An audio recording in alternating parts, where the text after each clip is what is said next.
pagi. Assalamualaikum. Anda sedang menonton Awani Pagi bersama saya Nur Syazwani Safusham dan juga rakan penyampai Gigi Ahmad. Di mana seperti biasa untuk jam ini kami akan bawakan berita-berita yang mungkin anda terlepas dan juga kita nak memberi fokus semula untuk dijadikan sebagai bahan bualan untuk hari ini dan mungkin apa yang kita boleh jangkakan hari ini. Pertama sekali Gigi, semalam pastinya kita mendapat perkabaran gembira apabila vaksin Pfizer diluluskan oleh NPRA dan ini disahkan sendiri oleh Menteri Sains, Teknologi dan Inovasi YB Khairi Jamaluddin. YB Khairi Jamaluddin memaklumkan perkara itu khas di Astro Awani dalam rancangan Consider This. Kalau kita boleh lihat, beliau mengatakan bahawa bahagian regulatory farmasi negara NPRA, Kementerian Kesihatan KKM telah meluluskan vaksin COVID-19 yang dihasilkan syarikat farmaceutical Pfizer. Perkara itu disahkan oleh YB Khairi Jamaluddin dalam rakaman rancangan temu bual Consider This pada Jumaat. Jelas Khairi, KKM telah memberi kelulusan bersyarat kepada penggunaan vaksin Pfizer di negara ini. Katanya semalam beliau menerima makluman daripada Ketua Pengarah Kesihatan Tan Sri Dr. Nur Hisham Abdullah bahawa kita telah menerima pendaftaran bersyarat kepada vaksin COVID-19 daripada Pfizer. Jelasnya lagi, ia masih lagi tertakluk kepada beberapa syarat yang kita perlu dapat daripada Pfizer dari segala maklumat. Tetapi maksudnya jelas YB Khairi Jamaluddin adalah dengan pendaftaran bersyarat ini, vaksin COVID-19 daripada Pfizer boleh digunakan di Malaysia. Jadi saya kira ini adalah satu lagi berita gembira bahawa walaupun kes peningkatan COVID-19 hari-hari kita lihat, tetapi dengan ada vaksinnya ini, pastinya ia memberikan satu sinar baharu akibat penularan pandemik ini. Betul. Dalam masa yang sama kita melihat pengumuman daripada Menteri Sains, Teknologi dan Inovasi Khairi Jamaluddin itu sendiri bahawa 1 juta dos vaksin yang akan diterima untuk penghantaran fasa pertama di Malaysia akan dimanfaatkan oleh 500,000 petugas barisan hadapan. Ini kerana untuk 1 juta itu seorang petugas barisan hadapan akan menerima 2 dos. Makanya 500,000 orang petugas barisan hadapan akan dapat kebaikan daripada 1 juta dos vaksin ini. Dan walaupun bagaimanapun kita akan menunggunya lebih kurang dalam hujung Februari mungkin. Tetapi persoalannya, adakah kita ni orang media tergolong dalam petugas barisan hadapan? Tapi tak apa, kita utamakan mereka yang berada di hospital, kaki tangan hospital, doktor dan jururawat itu sendiri yang pastinya berdepan terus dengan pesakit COVID-19 di luar sana. Ya, baik, kita bawakan juga terus update terkini kes COVID-19 dalam negara, yang mana ketika ini jumlah kes dalam negara adalah 2,643 kes baru dan Malaysia mencatatkan kes kematian tertinggi juga berkaitan COVID-19 setakat ini selepas merekodkan 16 kes kematian pada Jumaat.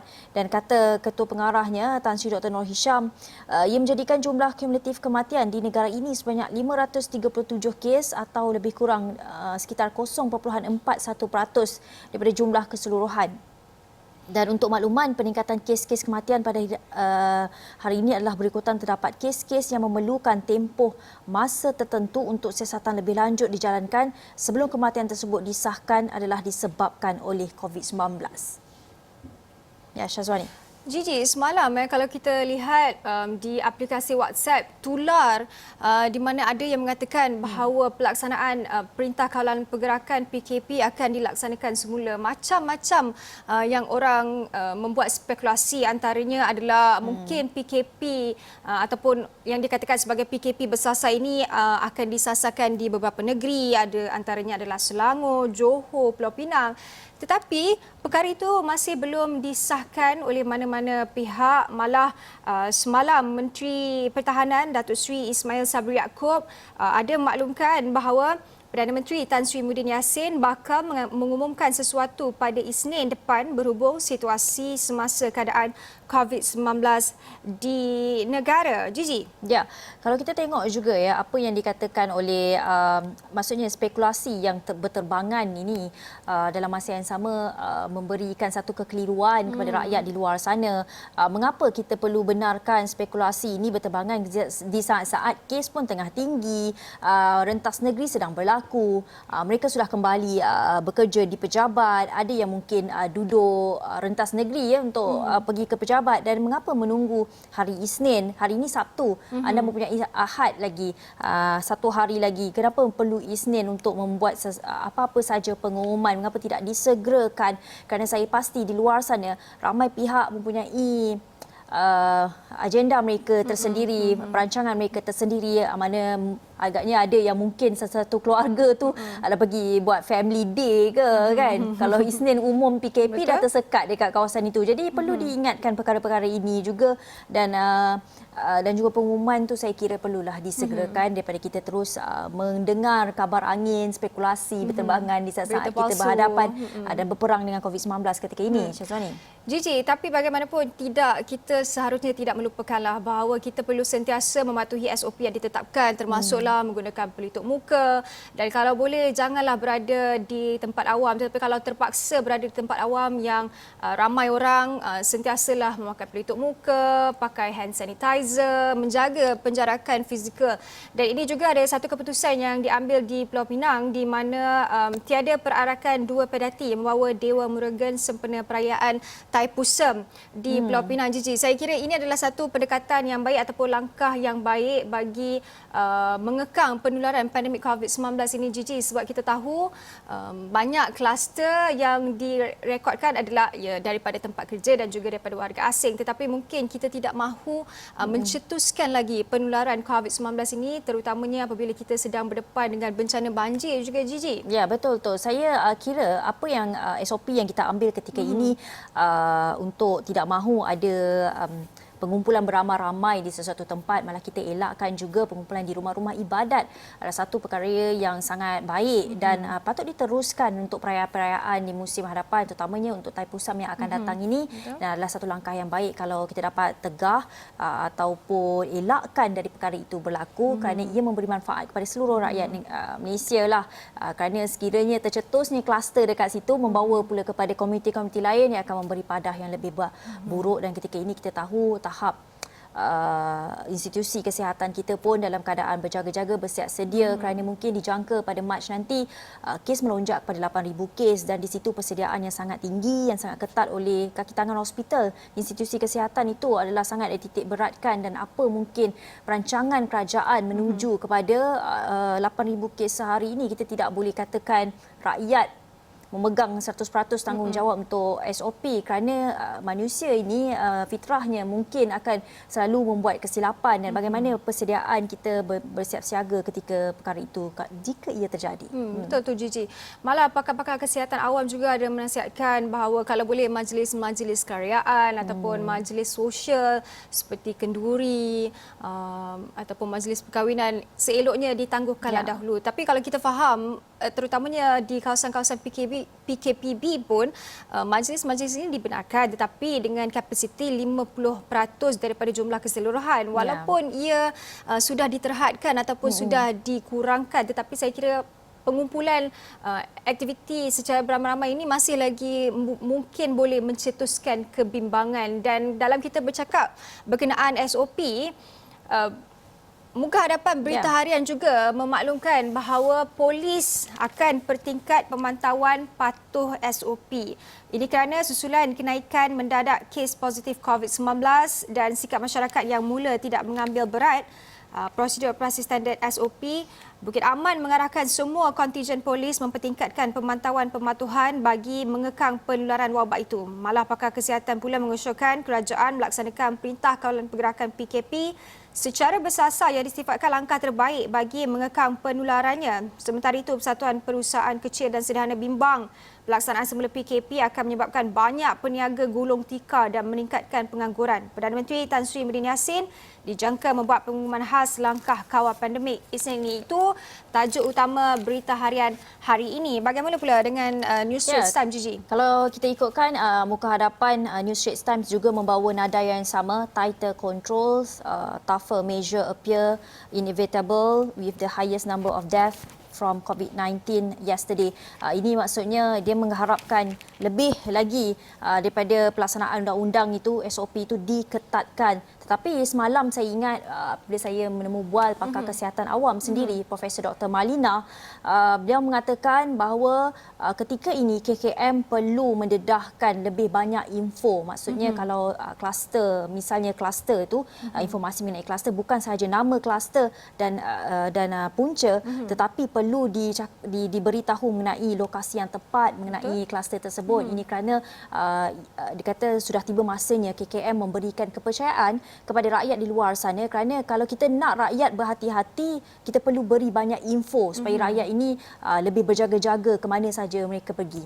Mungkin sebelum ini kluster pendedahan kluster itu tidak diperincikan kerana wujudnya stigma, tetapi saya kira selepas hampir setahun melawan perang pandemik COVID-19 ini, saya kira stigma itu sudah dikurangkan kerana kalau kita lihat mereka-mereka yang sudah pulih daripada COVID-19 pun mereka juga tidak menerima apa-apa cabaran. Maksudnya selepas mereka habis proses kuarantin, mereka boleh sahaja berjumpa dengan orang lain seperti biasa. Tetapi boleh lagi masuk ke dalam komuniti. Betul. Maksudnya tak adalah orang sudah pandang serong kepada mereka. Jadi mungkin perincian kluster ini akan memberikan lagi orang kata aware untuk rakyat Malaysia ini tahu okey, mungkin kawasan ini ada kluster, tak bolehlah pergi dekat sana. Jadi tidak wujud lagi orang kata apa, kluster jangkitan pula lepas tu. Saya rasa bukan sahaja rakyat yang keliru. Kita di bahagian media pun kadang-kadang bila ada nama kluster ni mula timbul kekeliruan kerana nama-nama kluster ni tidak menunjukkan lokasi ia berlaku, dan kadang-kadang nama kluster itu diubah. Saya tidak tahu punca mengapa, tapi itulah Profesor Dr. Malina kata sudah tiba masanya untuk kita beri banyak informasi mengenai COVID-19 ini, informasi yang detail. Mungkin di sesuatu lokasi itu adanya kluster. Kluster ini adalah satu perkara yang besar kerana ia menjangkiti orang yang bilangannya banyak di sesuatu kawasan. Jadi apa salahnya informasi itu diberikan, jadi mereka di luar sana boleh mengelakkan kawasan berkenaan. Baik, kita banyak lagi untuk bercerita mengenai apa mungkin berita yang perlu anda tahu pada hari ini. Kita perlu berhenti berehat seketika, kembali selepas ini.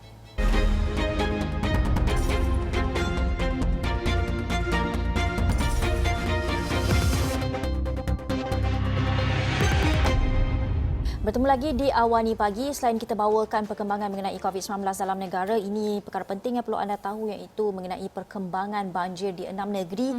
Masih lagi menjejaskan 6 negeri. Hari itu adalah kurang 5 negeri, tapi kembali balik angkanya kepada 6 negeri. Tetapi untuk berita terbaru yang kami bawakan ini, banjir di negeri-negeri tersebut beransur pulih dan perlu henti tularkan berita banjir. Dan katanya keadaan banjir di Johor, Kelantan, Pahang dan Perak beransur pulih malam tadi dengan jumlah mangsa banjir yang ditempatkan di PPS semakin berkurangan. Bagaimanapun di Pahang, jumlah kematian lemas akibat banjir meningkat pada 7 orang dengan kes terbaru membabitkan seorang remaja lelaki berusia 15 tahun yang lemas ketika mandi di kawasan banjir di Jalan Kampung Sangkuh, Kuala Tembeling.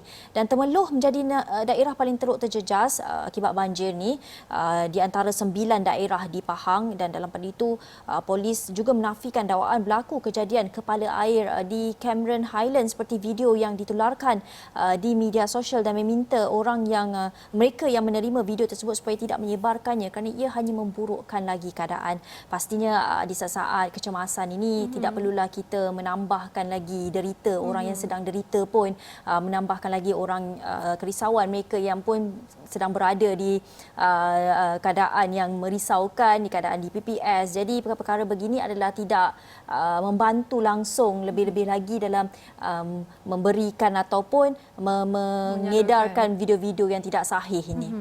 Cici, selain di Pahang, Terengganu juga mencatatkan peningkatan jumlah mangsa apabila ia meningkat kepada 13,220 orang berbanding 13,092 orang setakat petang semalam, membabitkan 3 daerah iaitu Kemaman, Dungun dan Hulu Terengganu. Daerah Kemaman mencatatkan jumlah mangsa banjir tertinggi iaitu sebanyak 11,132 orang daripada jumlah keseluruhan mangsa di negeri itu. Beberapa jalan menuju ke Bandar Cukai juga ditutup kepada kenderaan ringan kerana masih digenangi air. Dan seperti yang Gigi katakan tadi, selain daripada maklumat palsu, mungkin mereka-mereka yang terjejas ini juga perlulah mengambil kira risiko dan sentiasa berwaspada kerana kejadian banjir ini kita tidak dapat menjangkakan apa yang akan berlaku seterusnya atau apa mungkin di sesuatu kawasan itu di mana kawasan yang terjejas kita tidak tahu airnya paras tinggi paras mana, dan ini yang terjadi semasa di Jerantut apabila kegembiraan 4 remaja mandi air banjir di Kampung Sangkuh, Kuala Tembeling di Jerantut pada petang Khamis berakhir dengan tragedi apabila salah seorang daripada mereka terkorban dalam insiden lemas. Menurut Ketua Polis Daerah Jerantut, Superintenden Mazlan Hassan, semasa kejadian kira-kira pukul 4 petang itu, mangsa Muhammad Zamarul Hisham Syari, 15 tahun, bersama 3 rakannya mandi air banjir yang melimpah di Jalan Kampung Sangkuh, Kuala Tembeling. Katanya, sedang mereka asyik bermandi-manda, tiba-tiba mangsa kelihatan berada di tempat air yang dalam dan terkapai lemas. Katanya kejadian disedari oleh seorang remaja lain bernama Rais yang segera terjun menyelamatkan mangsa dan berusaha sedaya upaya membawa mangsa ke tempat selamat, tetapi gagal kerana keadaan air dalam. Saya kira ini adalah insiden ataupun tragedi yang sangat menduka citakanlah Gigi, sebab ialah sudahlah ditimpa bencana, diterima pula berita-berita yang sedihlah Gigi. Ya. Jadi sebab itulah kita kena sentiasa, terutamanya mereka-mereka yang berada di kawasan terjejas, sentiasa waspada dengan risiko yang berlaku. Mungkin keadaan itu tidak nampak begitu, air tidak nampak begitu dalam, tetapi kita tidak tahu bagaimana keadaannya di situ. Ya, dalam masa yang sama, sesama mengingatkanlah sesama sendiri bila anda berada di kawasan terjejas, mungkin perlu mengingatkan satu sama lain tidak sewenang-wenangnya bermain dengan air banjir ini, kerana seperti yang Syazwani katakan, kita tidak tahu tempat tu dalam atau tidak. Tetapi dalam satu lagi fakta ialah air banjir ni sebenarnya air yang kotor. Jadi tidak elok sekiranya ia akan mengundang pelbagai penyakit sekiranya anda terminum atau masuk ke dalam rongga badan air-air banjir itu. Dan sebaiknya anda pergi ke kawasan yang selamat, duduk diam-diam di PPS itu, dan kerana kita perlu menjaga keselamatan kita juga, dan banyak kes lemas ini sudah dilaporkan semenjak banjir ini tiba di kawasan pantai timur itu, dan diharapkan mereka yang mangsa-mangsa banjir mengambil langkah keselamatan yang sangat tinggi ketika ini, sebab selain daripada kita berhadapan dengan banjir di sana, kita juga berhadapan dengan pandemik COVID-19. Itu kami ada senaraikan jumlah korban dalam bencana banjir 2021, di mana kematian pertama yang direkodkan adalah pada 2 Januari di Johor, kemudian sehari selepasnya di Pahang, kemudian kembali di Johor. Pada 4 Januari sahaja dua kematian direkodkan di Johor. Kemudian hari yang seterusnya 5 Januari masih lagi merekodkan kematian di Johor. Pada hari yang sama, satu kematian direkodkan di Kelantan. Pada 6 Januari, satu kematian direkodkan di Pahang. 6 Januari ada 2 kematian di Pahang, manakala 7 Januari di Kelantan, 8 Januari 2 kes di Pahang. Jadi setakat 8 Januari 2 kes di Pahang itu adalah salah seorangnya adalah remaja yang lemas akibat mandi banjir itu. Senarai ini ada kami kongsikan di astroawani.com, bukanlah untuk meletakkan salah pada sesiapa, tetapi ia adalah untuk memberi peringatan kepada orang ramai, terutamanya mereka yang berada di kawasan banjir, di kawasan yang terjejas, untuk sentiasa waspada dan sentiasa seperti yang Gigi ingatkan, sentiasa ingatkan antara satu sama lain, sentiasa menjaga antara satu sama lain juga Gigi. Betul tu. Sedangkan bot keselamatan itu pun boleh terbalik. Ini kan pula yang suka-suka terjun ke dalam air banjir. Tapi apapun, kita harapkan tidak lagi banyak berita-berita seperti ini. Kita nak beralih kepada sedikit berita mengenai moratorium. Bank Islam telah menawarkan moratorium 6 bulan kepada mangsa banjir. Ini satu perkembangan yang sangat baik apabila mangsa banjir kini layak memohon moratorium sehingga 6 bulan menerusi program prihatin ditawarkan oleh Bank Islam Malaysia Berhad. Dan menurut Ketua Pegawai Eksekutifnya Muhammad Muazzam Mohamed, ia melibatkan kemudahan pembiayaan rumah, pembiayaan pribadi, pembiayaan kenderaan Bank Islam. Ini kita lihat satu tindakan yang sangat peka daripada Bank Islam Malaysia dalam mengambil kira mangsa-mangsa banjir itu. Sebab Syazwani, kalau kita cakap pasal mangsa banjir ni, mereka bukan saja kehilangan tempat tinggal tetapi harta benda kesemuanya hilang. Kerana saya lihat ada yang naik air sehingga ke paras bumbung. Dan kalau air tu naik ke paras bumbung, boleh bayangkanlah apa yang tinggal lagi untuk rumah itu. Zero saya rasa. Lepas pulang nanti pasca banjir, lagi banyak keperluan, banyak perbelanjaan yang perlu mereka hadap nanti. Bagi mereka pelanggan Bank Islam, anda boleh membuat permohonan moratorium ini di Pusat Panggilan Bank Islam, atau anda boleh terus ke cawangan Bank Islam dalam masa terdekat ataupun mungkin selepas apabila keadaan kembali tenang, banjir mula surut. Anda bolehlah membuat permohonan itu yang sedikit sebanyak saya kira akan membantu mangsa-mangsa banjir. Dalam kita bercerita berkenaan banjir ini juga, muka depan akhbar tempatan The Star juga menceritakan berkenaan banjir. Ini foto yang dikongsikan di Cukai Terengganu di mana 13,264 mangsa sudah dipindahkan ke 53 pusat sementara.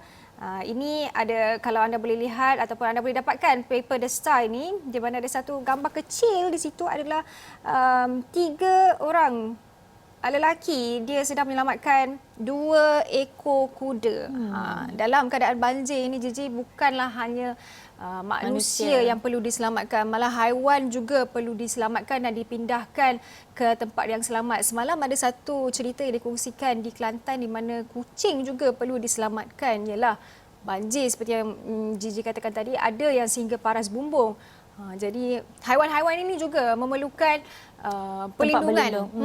Ya, itu sebenarnya yang perlu kita lihat. Dan kita nak beralih ke satu lagi berita yang mungkin ramai memperkatakannya mengenai projek kereta api berkelajuan tinggi HSR Kuala Lumpur Singapura yang dikatakan tidak akan ada sebarang projek menggantikan HSR buat masa ini. Itu tegas Ketua Pegawai Eksekutif My HSR Corporation Datuk Muhammad Nur Ismail Kamal ketika ditanya pihak media pada sesi taklimat berkaitan isu pembatalan projek rel menghubungkan Malaysia Singapura tersebut.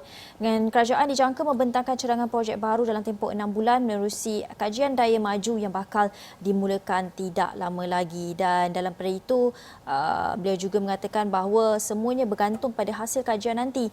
Boleh jadi projek HSR dan mungkin sesuatu yang berbeza. Kita nantikanlah juga kerana saya rasa projek HSR KL Singapura ini sangat baik kerana ia akan menghubungkan daripada Singapura sampai ke Semenanjung, sampai ke mungkin ke Kelantan sana kan. Ia mungkin banyak memberikan kelebihan kepada kedua-dua rakyat di kedua-dua negara.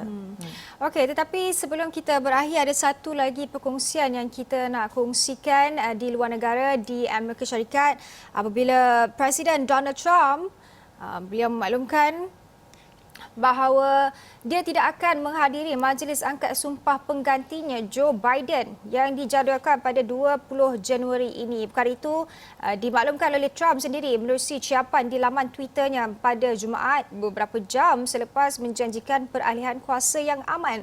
Dalam pada itu, menurut sumber, terdapat perbincangan di White House yang mengatakan Trump akan meninggalkan Washington pada 19 Januari, sehari sebelum majlis angkat sumpah Biden. Saya kira ini agak ironi lah, Gigi. Semalam kata nak janjikan peralihan kuasa yang aman, tetapi tiba-tiba kata pula tak nak hadir majlis angkat sumpah. Semuanya perkembangan ini akan kami kongsikan lanjut di astroawani.com dan dalam buletin-buletin Awani yang seterusnya. Saya kira itu sahaja masa yang kita ada untuk jam ini. Teruskan bersama kami di Astro Awani. Saya Nur Syazwan Safusham. Saya Jijak Ahmad. Terima kasih kerana menonton. Bye.